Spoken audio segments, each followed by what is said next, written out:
Hi guys.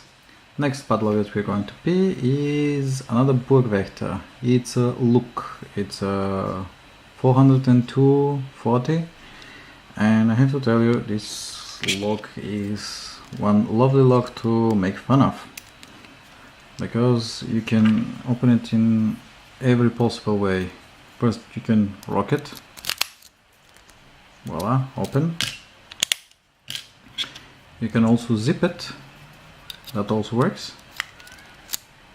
You just put the pick inside and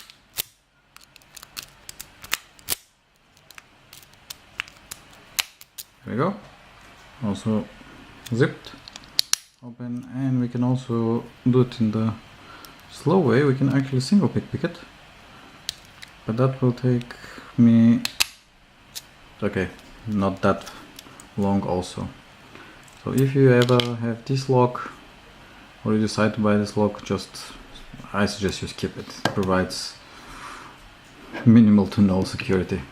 Cheers guys, stay safe.